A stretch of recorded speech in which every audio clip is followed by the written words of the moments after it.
If you're moving to Spokane, and specifically Spokane South Hill, because you love the classic charm, the parks in which I'm walking in today, the walkability, all of the schools, everything that South Hill has to offer, there are 5 things that you need to know before you make that decision, because there can be a pretty big deal when you're buying a house up here on the South Hill. So let's get into this video. So today I'll be walking through Manito Park, and specifically the gardens here at Manito, so you can kind of see in the background what Manito is all about. But I have had a few clients recently purchasing homes on the South Hill because Spokane the South Hill specifically is known for its charm, the classic homes from 1907 that are just absolutely beautiful, and then plus they want to live really close to this. But when you're purchasing an older home, old homes come with old problems, and so there are a few things that I want to make you aware of, just so that you go into that home buying process prepared. You know what might come up on your home inspection. So the first thing to be aware of with these old homes is that they might have knob and tube wiring. So knob and tube wiring was an early way of doing electrical here in North America that was popular between the 1880s and the 1940s.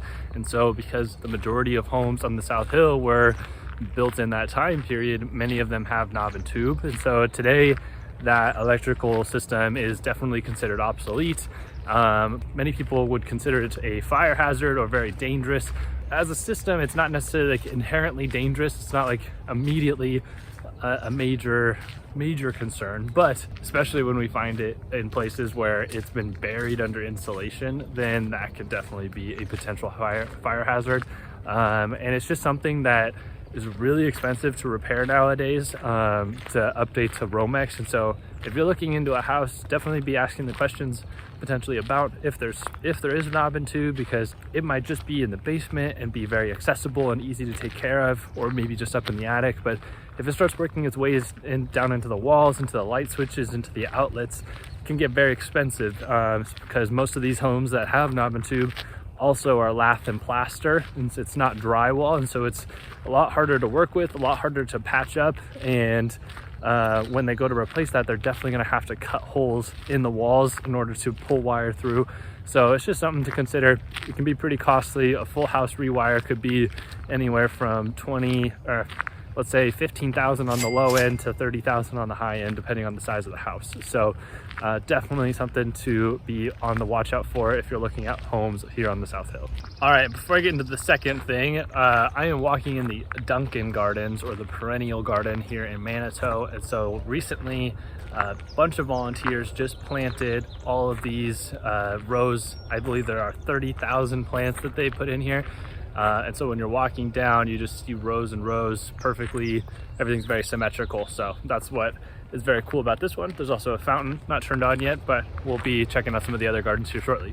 But the second thing that you need to be conscious of when you're buying a home on the South Hill is Orangeburg sewer lines. And so sewer lines are always a hot topic here in Spokane, but on the South Hill, especially because, again, they were built a long time ago, and Orangeburg pipe was popular at that time. It came out of Orangeburg, New York. And it's basically a combination of wood pulp and asbestos that then is wrapped around in this casing. And I've seen some really good Orangeburg pipes that have no issues, but a lot of them are deteriorating. They've been in the ground for over 100 years. And what can happen is, one, they're either going to start getting squished and collapse, or two, you are going to have roots going into the sewer line and causing potential backups, because we have really big trees here on the South Hill, and those like to grow into the sewer lines, those can be maintained. You can hire a company for anywhere from like $150 to $400 to come through and clean out your sewer line once a year or less, depending on how active it is. But that Orangeburg sewer line can definitely just get crushed, collapse at some point. And so you would need to have a company come out and replace your sewer line. They can generally be able to do a trenchless one, where they just push the PVC line down in between or within your current sewer line, and then they just expand it, and it just takes the place.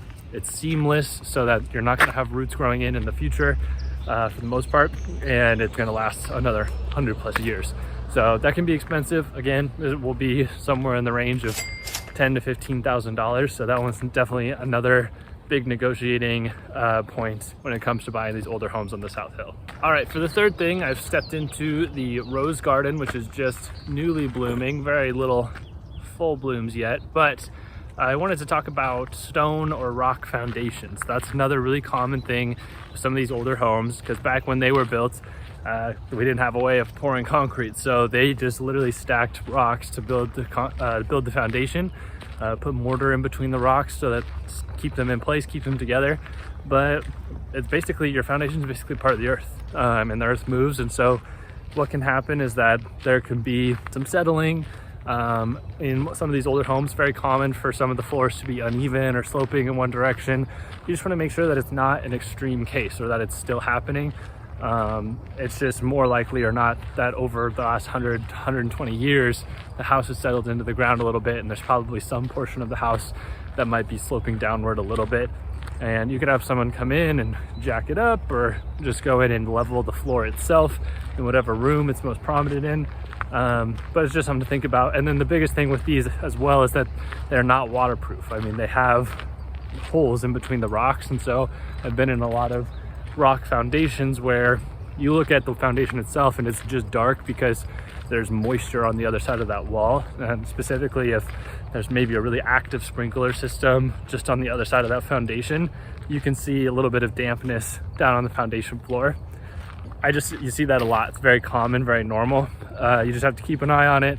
It's not that it's ever a flooding instance or anything, which I mean could happen, but you will just have dampness in your basement most of the time, especially if you have a really active sprinkler system. All right, I was going to show you the lilac gardens next, which are down there, but you get to see some of the ones that I might walk by. But the next thing on the list is South Hill has really big, really old trees, and what can happen is, especially like in the last couple of years, we've had some pretty big windstorms here in Spokane, or winter will come really fast and freeze the trees and before they have time to lose their leaves. And so we've had a lot of issues, specifically more in the windstorm area, where we've had some of these big trees coming down and causing some damage on the South Hill. So specifically over in Comstock Park, there were something like 50 plus trees fell down in that park, and they had to basically, I mean, the whole park was basically closed for a while until they could get those cleared. And then the surrounding neighborhoods, there were just down trees on houses on almost every single block. And there was just some crazy stuff at that time. So that's definitely like a once in a couple decades type situation. Like the last major one that I know of from there was like ice storm in 1995 when I was born. So it definitely seems like a once in an every other decade type of situation. But recently there's definitely been a few situations where we've had a lot of trees come down up on the South Hill. And so it's just something to think about.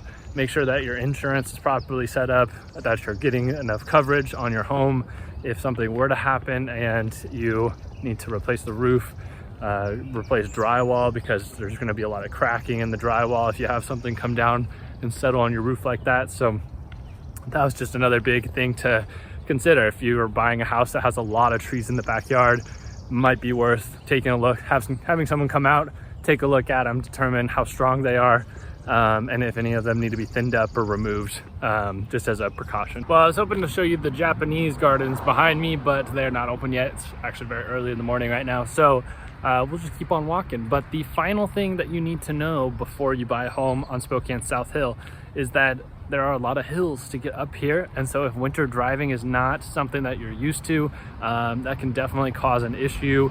I mean, even if you are used to winter driving, sometimes it can be an issue. If we have a lot of snow hit at one time, then sometimes Stevens and Freya can be massively hard to get up, and you'll have people getting stuck at the bottom, potentially even sliding backwards. And I'd say in my 25 years of living here, or I mean, I was gone for a few years, but in the majority of my life living here, I've probably gotten stuck downtown maybe twice, trying to come back up to the South Hill.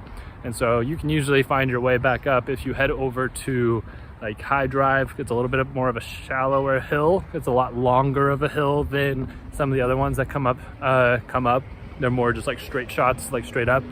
And then you can also work your way up more through like the Perry district and kind of just zigzag your way across the South Hill until you get to where you need to go. So there are alternate routes, but I've seen times in which a couple of the roads downtown, or main roads coming from downtown up to the South Hill, have been closed because there were too many cars getting stuck on it and couldn't make their way up. So that is just something to consider if you feel like you're going to be working downtown a lot, or traveling on I-90 and then driving up the hill.